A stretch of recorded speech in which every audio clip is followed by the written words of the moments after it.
This is the first episode of a podcast called Brightest Diamonds and the Roughest Rough, where we seek to find songs that you've probably never heard of that are worth dissecting because they're interesting for some reason or another.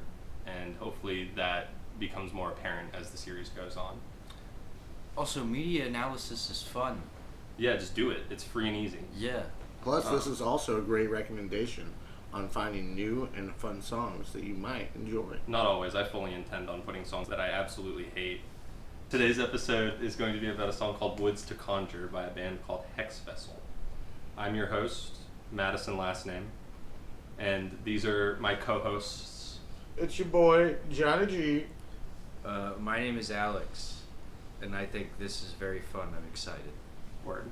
So we're going to take a break in the recording and listen to the song one time, and I encourage you to do the same if you have the agency. The song is once again Woods to Conjure by Hexvessel, link in the description. Not sponsored.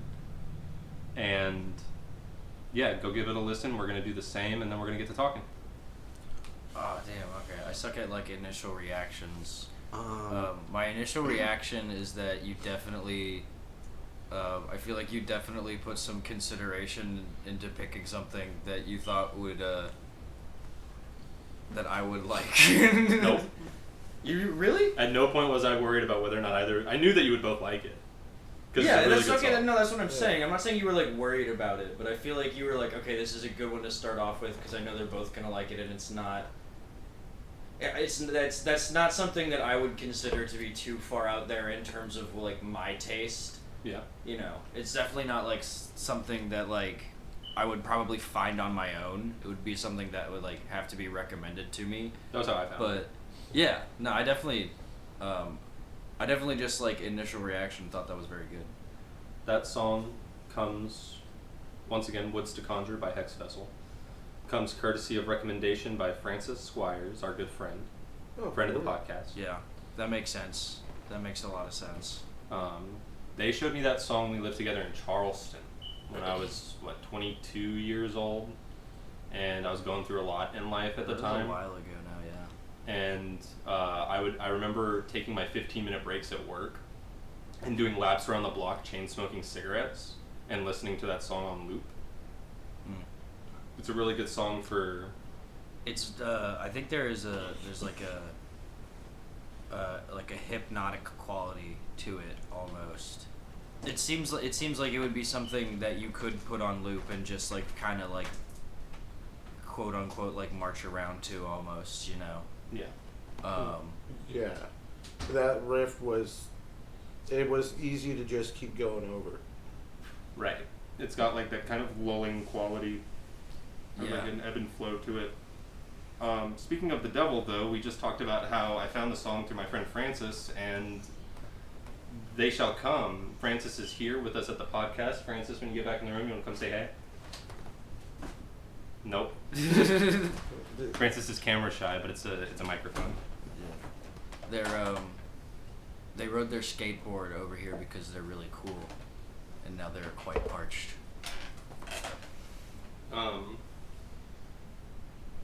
So, first, I don't know how to categorize this song because I consider it a folk song because I think it very technically fits into that aspect. I was gonna say I feel like I could Goth folk. and I don't have a very discerning taste when it comes to music. You know, I like the stuff that I like because I think it sounds good, and I just don't really have a very complex grasp on music. I feel like I mean, genre theory is fake anyway. I would call it gothic folk rock. You know, yeah. I mean, there's definitely folk music-esque qualities to it, and I honestly kind of felt like there is almost a narrative quality to it almost. So it felt to me almost kind of very folk, almost fairy tale esque. You know what I mean? Sort of gothic fairy tale esque. And what kind of narrative did you pick up Oh, I don't. I would have to listen to it again and like read the lyrics again. But just like in the beginning, talking about like being like out in the wilderness and like cold and wet and stuff. I It got felt like very. Appalachian witch vibes. It felt very like very cult. like dark modern sort of. There was definitely a cult of some sort going on there, a conjuring of the spirit of the tree. Close. So there's themes in the song of deforestation and death of innocence, and and yes, Francis. It's an allegory for Vietnam. It's an allegory for Vietnam. The trees. I don't believe you. They're in the trees. Oh, they're in the trees. They're in the trees. I'm gonna have to bleep that. They're in the honking trees. They're in the honking trees. Yeah, Matt's told us not to swear, and they have sworn twice. Yeah, I would I'm like it breaking to be the known rule. that I haven't sworn yet. I'll say Wait, I whatever wouldn't. the Wait, are you honk I serious? wanna Wait, are say. you serious? No, it's not about Vietnam. Okay, no. I mean, like, No, I get Vietnam. What? I get Vietnam. listen. I kind of understand why they get Vietnam. It's- I did not get Vietnam. It's but, not like, about Vietnam at all. I can understand. It's not about Vietnam, but it can be about Vietnam. Your mom. Art is subjective. No, okay. It's about Korea. Art is subjective, but like you can have a wrong take about art. Yes. Okay. That. I also agree with that. No, I didn't. Like, I didn't get that. Like, the song was. Was this about in the Vietnam. Avengers? I definitely got the whole like death of innocence thing. Like, I think that's what I was like trying to speak into existence, but I didn't quite have the words for it. Let me refer to the write-up real quick. So it's about deforestation, just like straight up. Yeah. It has themes of humanity's downfall due to its own hubris and the death of innocence. Just like Vietnam. Just like Vietnam. How these two are related, except for Vietnam, is beyond me. But my hypothesis would be that humanity's progress at the expense of the world we live on is somehow destroying some vital piece of ourselves. So what I meant by that when I wrote it was like, I mean, with deforestation, no trees, no people. that's fair.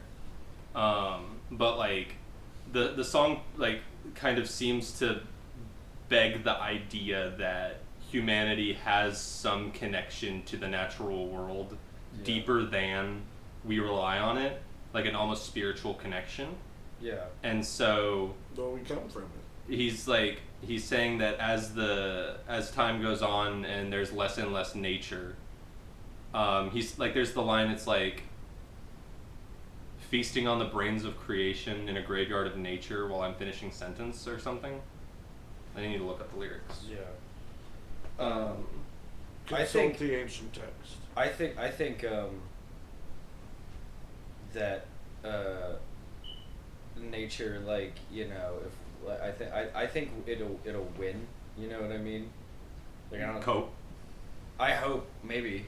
Well, Like, I hope. it ain't me. I don't wish for like the. It ain't me. I ain't no fortunate. Just like Vietnam.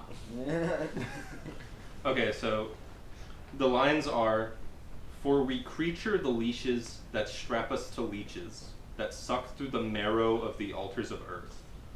Feasting on the brains of creation, in the graveyard of nature, we get stranger and stranger." And so, in the context of like how that relates to climate destruction, not climate destruction, but habitat destruction, the deforestation. We creature the leashes that strap us to leeches.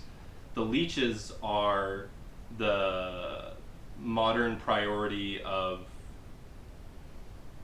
like production, where we would rather frack than invest in renewable energy. I thought you said we couldn't use that word. No, we can use frack. We just can't use frick. I did. I gotta bleep myself. So are we humanizing the leashes? Yeah, we are giving more reverence to these leashes. So the leashes are the good guys. No, the leashes are our supposed like reliance on deforestation as a means to improve. So we made our own villains. Yes. Whoa. Really blows your mind, huh? Yeah. We creature the leashes that strap us to leeches. The leeches are the methods of production. The leashes are our reliance on the methods of production, and we creature them by giving them more reverence than their due. Okay? Dude, I just want to say really quick that you have put a lot of thought into this, and I can't wait for when it's my turn and I do King Rat, and then I read all the lyrics, and I'm like, so what that means is I don't f***ing know. I'm gonna have to bleep that. Oh, sorry. Dang it. You still said God. I still gotta bleep it. Oh, really? Yeah, this is going to Southern school. Okay, gosh darn it. Gosh darn it. You Alright. honking fool. You I honking know. fool. Wow, that was really honking messed up of me. But these leeches suck through the marrow of the altars of Earth. That's really hardcore. Yeah, that's just saying like it's ripping from the earth. Feasting on the brains of creation. I don't fully know what they mean by that. These leeches rip the marrow from the earth, feasting on the brains of creation. I think that has to do with the fact that we make all of our technology stuff based out of minerals and rocks and whatnot, thus sucking the marrow of the earth out. Yeah. Yeah, that's And then feasting on the brains of creation, because we're relying so much upon technology and so much on the like advancements of it that we're not even thinking about like how to survive or be anything natural anymore. We're just relying upon the technology. Yeah, that kind of reads to me like feasting on the brains. Brains. Yeah, feasting on the brains of creation just seems like, I think creation, that the way it's used there is like almost a reference to like nature. I know like they reference nature by name in like the next line, I think. Yeah. But I mean, brains are very it's just delicious, being like something that like we so heavily rely on, and like come from. Yeah. That it like it could. I think it could be a reference to that, like using like creation to refer to like Mother Nature almost in that context. That's kind of where I was thinking with it. Yeah. And then in the graveyard of nature, we get stranger and stranger, saying that we are becoming more and more removed from our connection to nature. I think that the imagery in that lyricism there, I think, is very good at like evoking the like ideas and like themes of the song. Like I think that like just gives very like visceral primal energy of us like twisting and abusing and taking advantage of this thing that like we should be trying our hardest to preserve. It's cool. It's neat. I like it. I forgot. Oh, okay. No! Curse my yapping. No, it's not that. I pulled up the lyrics of the song and I lost my train of thought. And then the chorus states, a spirit form inside a tree, blood seen in the creases of a palm, the saddest sign you'll ever read, conjure me. Now, that's the one that has It's me like curious. Blood on the hands. What is imagery, the saddest sign you'll ever read? Conjure What me. is- Conjure me? Yeah, bring me back. Oh. Revitalize. Oh, that makes sense. The spirit of a tree saying, bring us back. Do not let us die. Yeah. Yeah. But there's more to the song than the lyrics. I once posited that all songs are chicken nuggets, but only some songs stand on their own as only some songs are those Chick-fil-A chicken nuggets that you can eat without sauce, unless you're some sort of lunatic who eats this chicken nuggets without sauce. And most people, they buy McDonald's nuggets, it's a sauce shovel. You're vegan. So? Carry on. I eat the nuggets, what I refer to as naked. I eat my nuggets naked, which is without sauce, and every person that I've ever met thinks I am insane. You are. I've literally Jake gave me a weird look, you gave me a weird look. I was with Hayden one time and I was like, no sauce, and she gave me a weird look. You deserve the weird look. Um, I'm glad I was silent for that entire conversation. what were you gonna say? Well, I had just eaten an entire rotisserie chicken like a velociraptor. That's fine. That's That's not different. nuggets. That's that's not a sauce vessel. Yeah, nuggets are a sauce vessel, except sometimes, right? I'll eat sauceless nuggets. And songs, in a very similar sense, are just a sauce vessel where the lyrics are the sauce, and the song itself doesn't really have a lot going on. It's just a vessel to carry the lyrics. And those are my least favorite kinds of songs. But Woods to Conjure is definitely an exception to that rule. Did you have something to say? I don't necessarily feel like it was a vessel for the lyrics exclusively. It wasn't at all. Okay, I thought that's where you were going with that. I thought you were saying it's an exception because it's one of those songs, but you like it. No. Well, what does the trumpet symbolize? The trumpet symbolizes the fact that Hexvessel was like, hey, Alex is going to listen to this song, so we should put some trumpet in it because he likes trumpet. Because they know you like trumpet. I was waiting for an opportunity to bring that up.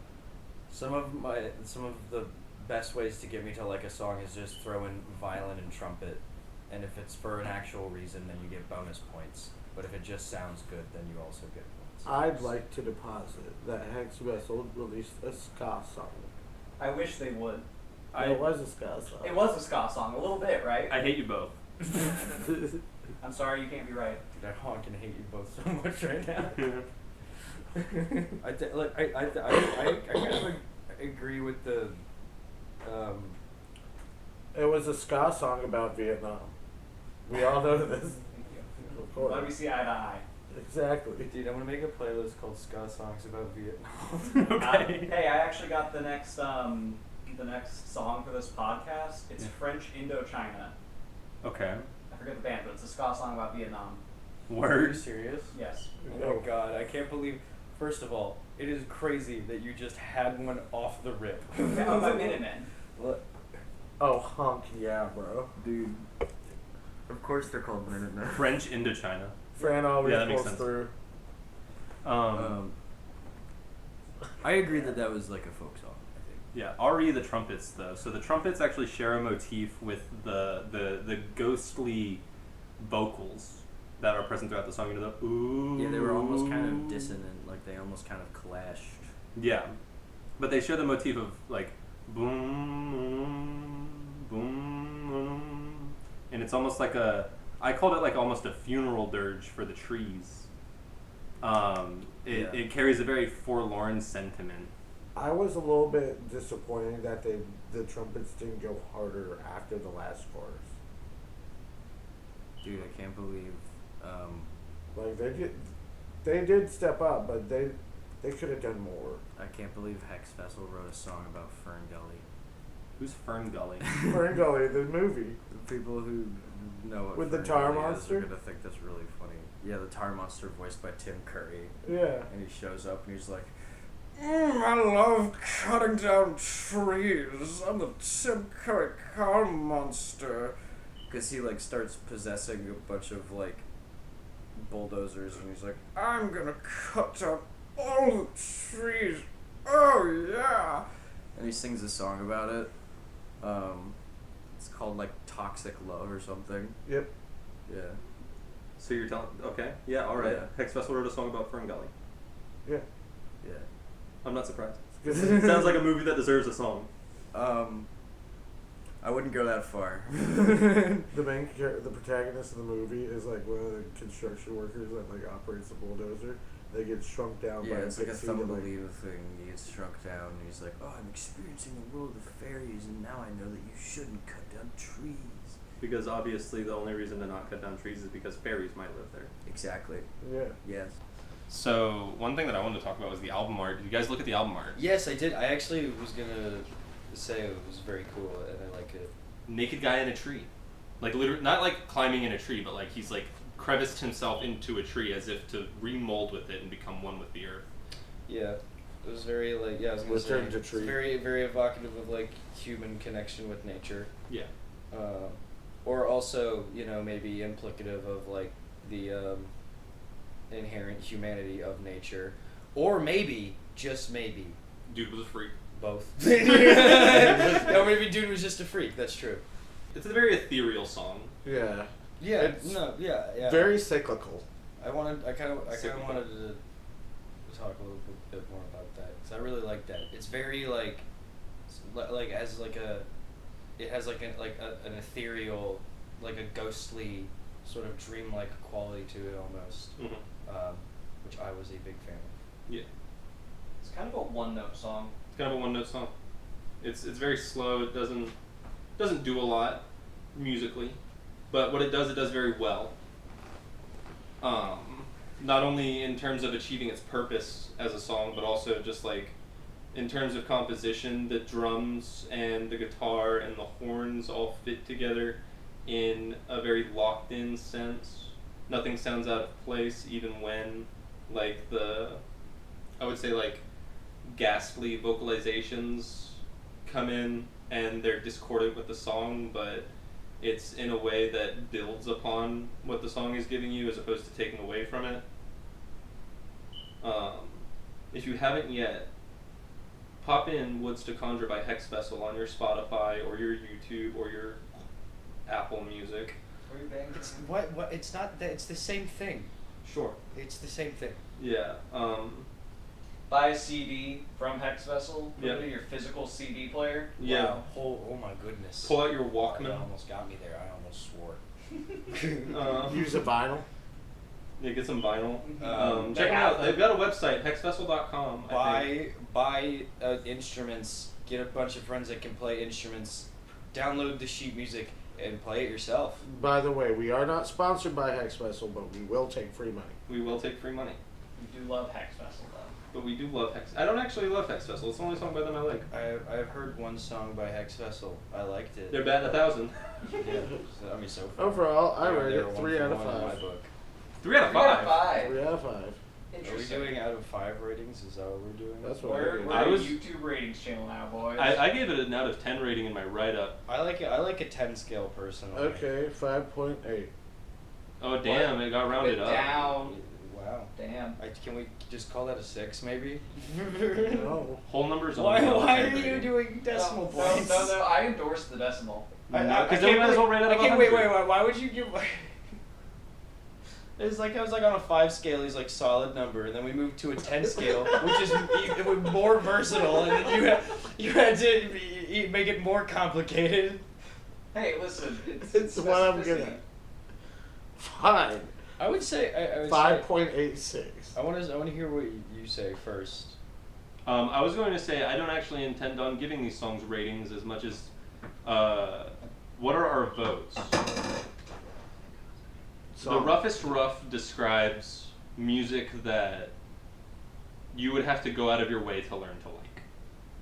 Music that you would have to go out of your way to find. Music that you will not hear on the radio. Brightest Diamonds are little morsels of excellence found within that scope. So are we saying that like ideally it's supposed to be? Because if that's the description, then I don't really want to do something like like pick a Modest Mouse song because I don't think they technically would exist in the Roughest Rough. no, they exist in the Roughest Rough. Yeah, but like Some of their songs do. The artist but they're itself like is a separate from consistent. the They're like a songs. consistently great band, Sure. I think there's nuance to it. Yeah. Like, sure, we could be describing like So the way they described it kind of just gave me like the vibe of like bands that aren't always good. Okay, yeah. No. No. I wasn't trying to convey that. That was my bad. Well, no. Also, I might have just misinterpreted it. So like songs and bands are separate from one another. So like if a band puts out a song that you would have to put on your listening ears and really dissect to start to get, then we'll put that in the Roughest Rough. Okay. If I understand it now. if a band sucks, but they manage to make a good song, we'll put that in the Roughest Rough. If a band's really Yeah. good and they put out a really good song, but it's just got qualities that set it apart from typical composition of music, we'll put that in the Roughest Rough. Yeah. Okay. But whether or not it's one of the brightest diamonds in that Roughest Rough is is very subjective. It's up to our interpretation, but also whether or not it's in the roughest rough is up to our interpretation. So it's a question in two parts. Is Woods to Conjure by Hexvessel in the roughest rough, and if it is in there, is it a diamond? What? What? So by my standard, I would say it would exist in the roughest rough because I have never heard of Hexvessel or this song. I've never heard a song like it. I feel like I've heard some songs that exist on the same kind of outskirts as this song. I don't think it's in a very rough place. You don't think it's in the roughest rough? Yeah, I think this kind of vibe of music is very well accepted, and to me, Hexvessel, Conjure, Florence and the Machine, they're all one big part. Ooh, it It's is almost kind of the same guy. It does. Oh, bog give, rock? It just does kind of Yeah. give me a little bit of Florence and the Machine. I think Florence and the Machine. So I really like Florence and the Machine, and I think that they do have a good amount of variety to their sound. You know, a lot of the songs I like by them are they just don't sound the same to me at all. That's a good comparison though. I enjoy Dog Days. I think this is just yeah, that's a really good song. That song's nothing like Woods to Conjure. No, I No, don't think it's so at not. all. That's a totally This different. is neck of the this is a much darker, moodier Right. song. And I feel like that alone sets it apart from like. I feel like your take, Francis. I'm being that- reductive. Not even that you're being reductive. It's just that not everyone has our ears. You and I listen to metal. We think music sounds wrong. Okay, like we listen to some of the most ear-piercing, like Slop. categorically unpleasant noises, and we bob our head and we're like, "This is good." Yeah, It's good. I listen to like indie rock and synth pop. Right. And so, like you said, you would never have found the song on your own. Yeah. Jonathan, you listen to a very wide variety of music, but even still, I don't think you've ever shown me a song like this. No, I don't. I wouldn't have found it on my own either. Right. So I put it in the roughest rough, but I wouldn't say it's one of the brightest diamonds. It's like a really, really good emerald. Okay. I think it's got a very cool, interesting, unique sound.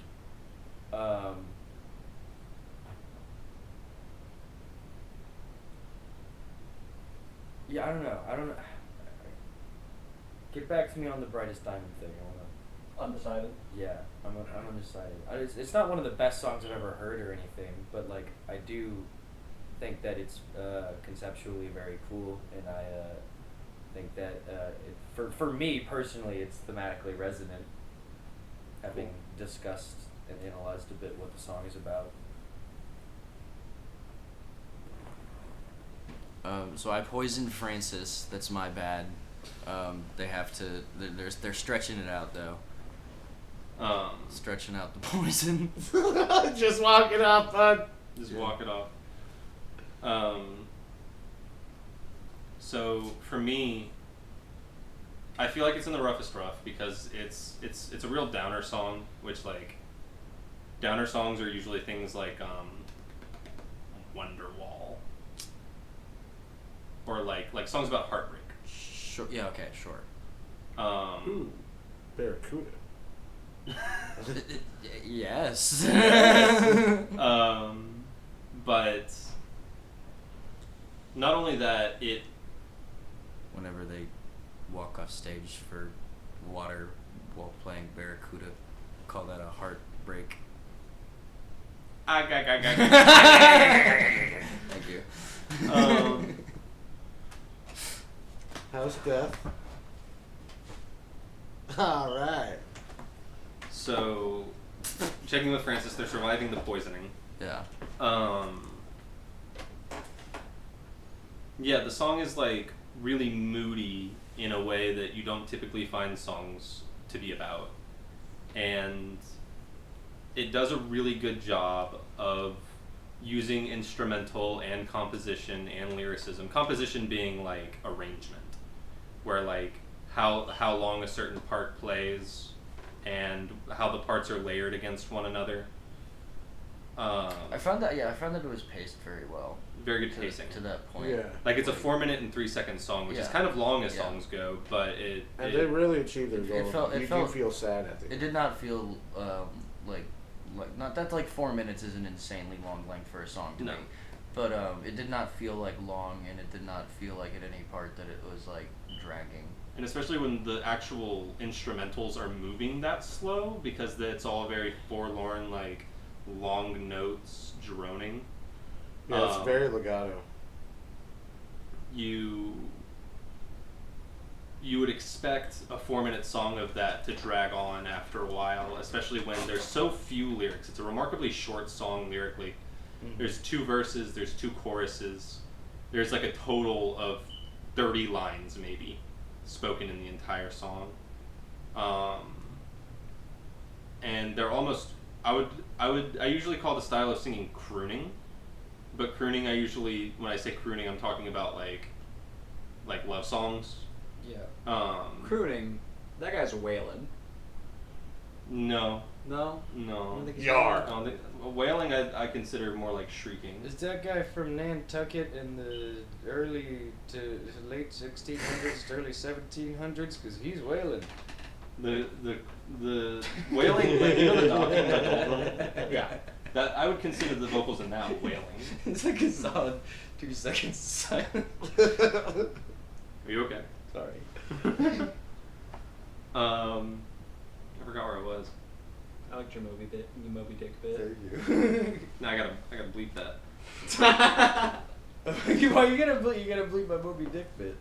No, not the bit, just the reference to it. Not twice. Oh, I see. Moby Phallus. Moby. Man. Mobius Fallius. Yar. Morbius. I gotta stop. So, like, my opinion, my vote Walrus. is that it is one of the brightest diamonds in the roughest rough, because it's not every day that you find a song that seeks to do that, and accomplishes doing that, and writes a song that you would want to listen to again. Because I don't know about you guys, but whenever I listen to that song, I want to listen to it again.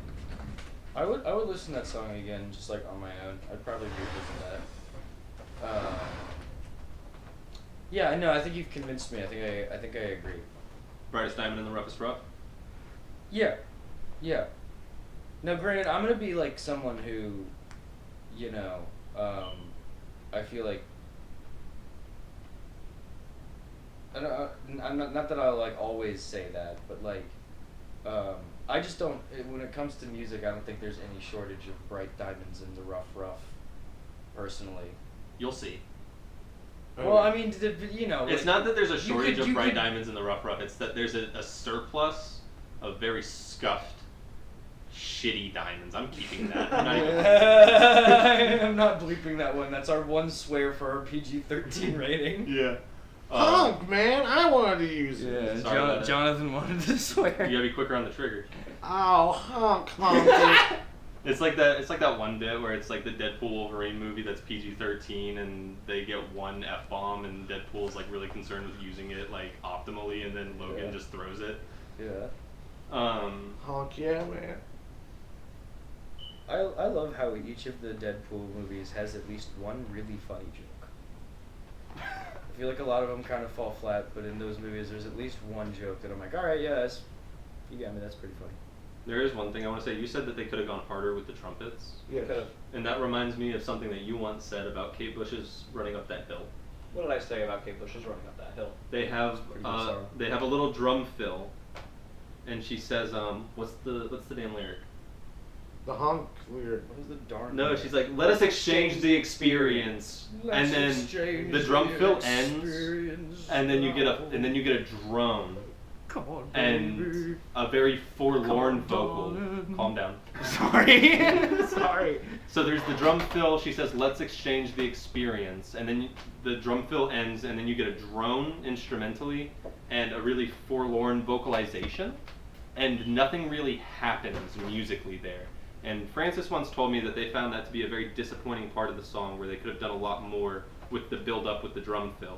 And while they could have, I do not think it would have produced as good of a song, because you would have this kind of like unfitting I would call it like a hype moment where there's supposed to be heartbreak, and heartbreak isn't hype, heartbreak isn't fast, heartbreak isn't busy. It's empty and it's drawn out, and that's what's happening in Kate Bush's Running Up That Hill. And I think in a very similar sense, the But what horns. if she was doing it on cocaine and it was all of those things? Then it wouldn't be Running Up That Hill by Kate Bush. I still stand by my statement. You're I'm valid. not asking for a whole new orchestration. I'm not asking for different keyboard things. They just need to go more ham on the drums for a longer period of time. So they should have started the drum fill earlier, so No. they had more time to work. No, they should have added more drums after the drum fill. They have a fever, and the only prescription There's is more more drums. drums in that one Is part more running up drums. that hill by Kate Bush. I disagree. You I disagree, You Gary. disagree, Gary? I think Gosh that dang. I think that Running Up That Hill would not Oh. make you feel. I think by the end of Running Up That Hill, you wouldn't feel the same way. Bro, I'd be winded. Bro. Skill issue. Practice your long distance. So we've got a 2/3 majority vote that it's the Brightest Diamonds and the Brightest Diamond and the Roughest Rough. Have you reconsidered your stance on the 3 out of 5, 5.8 out of 10? Is it a Brightest Diamond and the Roughest Rough? It's an emerald. It's an emerald. So we do not have a unanimous decision, but I mean, like, I could maybe agree that it's an emerald, because I don't, like I said, I don't think it's, I don't know. a Brightest Diamond I- just means worth listening to. Okay, then yes, I think so. Like, would you show your kids this song? Yeah, they probably call it trash though. Yeah. Jonathan, would you show your kids this song?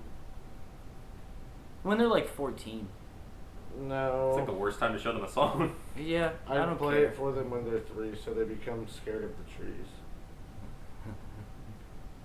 Jonathan Not- would use it not- for psychological torture. But not because of the Vietnam War, because of the Lorax. You have to respect the trees. He They will lives. consume He you. lives there. Show them the umpire and be like, look, this guy got eaten by a tree. This guy got eaten by a tree. Like, When was the last time any of you guys climbed a tree? So yeah, that concludes our discussion, I think. Unless anyone else has any other final points. war trumpets. Perfect amount of trumpets in that I- song. I think there's never enough trumpets. That's Yeah. not necessarily true. You could probably have too many trumpets. But More honking trumpet. I like the trumpets, and I wouldn't be necessarily against. Are you honking with me, Finn? Life isn't fair. Although I feel like we are veering dangerously close to the territory of Stop. the King and Mozart being like, I don't like this because I don't like you, but I have to come up with an excuse. Why don't I like this? And someone's like, there's too many notes. And he's like, yeah, that's it. There's too many notes. Like I feel that's kind of how I feel sitting here being like, more trumpet. More trumpet. I have no rhyme or reason for having this opinion. I just want more. And that concludes this week's episode of Brightest Diamonds and the Roughest Rough. Please go give the song a listen and let us know what you think. Comment below. And let us know if there's anything in the song that you picked up on that we left out. Let us know if there's anything that we pointed out in the song that you might not have noticed on your listen. Enjoy the rest of your day and be safe.